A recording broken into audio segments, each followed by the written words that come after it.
Assalamualaikum warahmatullahi wabarakatuh. Ini merupakan kisah seorang pria yang melakukan perjalanan spiritual menembus istana Nyi Roro Kidul. Walau sempat dihalangi oleh penjaga istana, namun pria ini berhasil masuk ke dalam istana. Pria ini bersama seorang guru spiritualnya melakukan ritual meraga sukma, yaitu mengeluarkan jiwanya dari dalam tubuh sehingga ia bisa menembus ke alam gaib.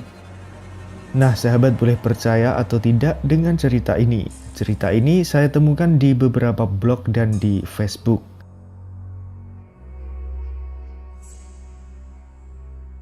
Sebut saja nama pria itu adalah Bagas.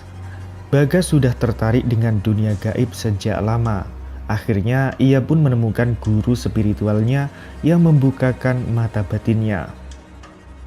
Nah, pada suatu malam, Bagas dan guru spiritualnya itu berada di sebuah kamar. Mereka hendak melakukan meraga sukma, perjalanan ke alam gaib dengan jiwanya. Ini adalah kali pertama Bagas melakukan meraga sukma.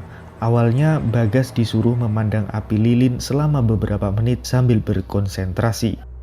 Kemudian ia memejamkan mata. Tapi anehnya, nyala api lilin seakan masih ada di depan matanya, padahal Bagas sudah memejamkan matanya. Lalu terdengar guru pembimbing spiritualnya berkata, "Sebutkan warna-warna nyala api lilin yang kau lihat." Bagas pun menyebutkan warna yang muncul di nyala lilin itu. Warna merah, biru, kuning, hijau, dan hitam muncul. Kemudian guru spiritualnya itu mencatatnya. Nah, setelah itu lampu kamar yang tadinya dimatikan pun dinyalakan. Sang guru menyodori Bagas catatan warna-warna tadi. Kemudian gurunya berkata bahwa mulai malam ini kamu sudah bisa melakukan upacara meraga sukma. Bagas sangat gembira karena tak sia-sia usahanya mempersiapkan segala sesuatunya agar ia bisa meraga sukma, keluar dari tubuhnya dan pergi ke alam gaib yang sejak lama sangat ia dambakan. Kemudian 7 simpul gaib di tubuh Bagas dibuka oleh guru spiritual itu, agar jiwa Bagas bisa melepaskan diri dari raga dan pergi berpetualang ke alam gaib. Setelah beberapa kali sang guru mengadakan peneropongan secara gaib, maka Bagas pun disuruh meditasi, menjalani ritual khusus yaitu cara atau kunci agar bisa melepaskan diri dari kurungan raga. Bagas mengisahkan tentang saudaranya yang dari Solo telah sejak lama bisa meraga sukma dan menceritakan banyak pengalamannya yang fantastis. Hal itu membuat Bagas sangat takjub dan tertarik untuk mempelajari ilmu gaib ini. Apalagi setelah dijelaskan bahwa kalau telah menguasainya dengan sempurna, maka batas ruang dan waktu menjadi tidak ada. Maksudnya adalah bisa melihat kejadian-kejadian apa saja dan di mana saja dan kapan saja. Nah, setelah menjalani ritual yang disuruh oleh guru pembimbingnya, kemudian Bagas disuruh melompat keluar melalui ubun-ubun kepala. Tentu saja Bagas menjadi bingung bagaimana caranya, akan tetapi ia mencoba untuk melakukannya. Sekali, 2 kali gagal, yang ketiga kalinya sepertinya berhasil. Tiba-tiba Bagas sangat terkejut dan hampir berteriak kaget karena melihat dirinya sedang duduk dengan serius melakukan meditasi. "Loh, kok bagaimana ini? Aku bisa melihat diriku sendiri berada di hadapanku. Lalu aku sendiri yang sedang melihat diriku ini apa?" kata Bagas kaget. Lalu terdengar suara guru pembimbingnya mengingatkan agar Bagas tidak takut atau terkejut dengan kejadian ini. Saat itu keadaan dunia terlihat aneh, dipenuhi cahaya putih kebiru-biruan. Kemudian guru pembimbingnya yang juga meraga sukma mengajak Bagas untuk berjalan ke luar rumah. Setibanya di luar rumah, tiba-tiba sang guru pembimbing bisa terbang naik beberapa meter dari tanah dan menuju ke arah selatan. Lalu ia menyuruh Bagas terbang dan mengikutinya. Bagas pun mencoba menjejakkan kakinya ke lantai. Lalu tubuh halusnya itu melayang dan terbang mengikuti sang guru. Mereka berdua terus terbang ke arah selatan, lalu mereka turun setelah sampai di pantai. Mereka berdua pun turun dan berjalan kaki. Awalnya Bagas berjalan kaki hingga hampir tenggelam di laut. Lalu sang guru menyuruhnya supaya berjalan di atas air. Dan dengan mudah, Bagas dengan tubuh halusnya berjalan di atas air. Mereka berdua terus berjalan hingga terlihat ada bentuk gapura di dalam laut. Sang guru pembimbing segera minta izin kepada pengawal untuk masuk ke dalam istana.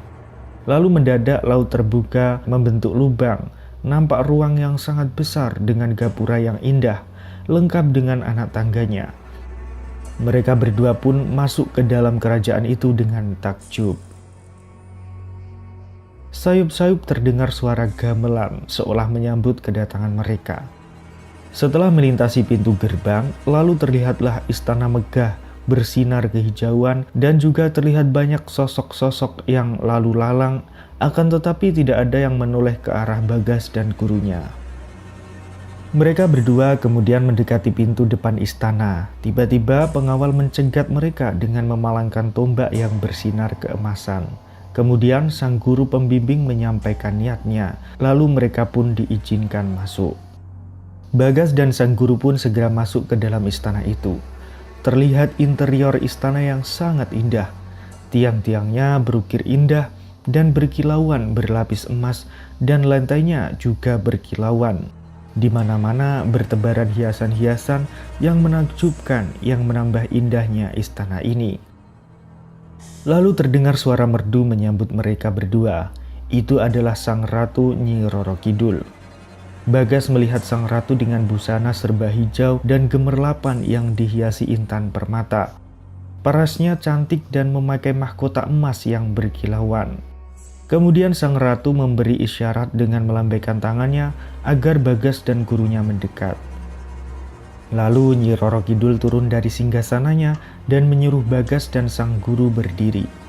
Sang ratu memanggil Bagas untuk mendekat, kemudian menyentuh kepala Bagas dan memberikan sebuah keris kecil yang dengan agak kebingungan kemudian Bagas terima. Bagas pun mengucapkan terima kasih atas pemberiannya. Ratu itu mengangguk-anggukkan kepalanya sambil tersenyum. Setelah selesai bertemu dengan Ratu Kidul, kemudian sang guru pembimbing menggenggam tangannya untuk mengajak pulang. Mereka pun pamit pada sang ratu dan meninggalkan istana megah di dasar lautan itu. Keris pemberian Ratu Kidul itu Bagas genggam erat-erat dengan tangan kanannya. Nah, setelah keluar dari laut, mereka berdua pun terbang dengan kecepatan tinggi dan kembali ke kamar di mana raga kasar mereka sedang duduk di sana menunggu kepulangan raga halusnya. Tiba-tiba tubuh halus Bagas terlihat memakai pakaian berwarna keperakan dengan ukiran Raja Wali dan naga di bagian dada. Lalu keris pemberian Nyi Roro Kidul itu tiba-tiba terbang dan menukik masuk ke dalam tangan kiri Bagas. Bagas begitu terkejut dengan kejadian itu. Kini tangan kirinya sudah ada keris pusaka itu. Bagas dan gurunya pun mendekati tubuh masing-masing. Lalu secara otomatis raga halusnya tersedot ke dalam raga kasar melalui ubun-ubun. Bagas membuka matanya, begitupun sang guru. Bagas kemudian menceritakan kekagumannya pada sang guru karena itu adalah pengalaman pertamanya.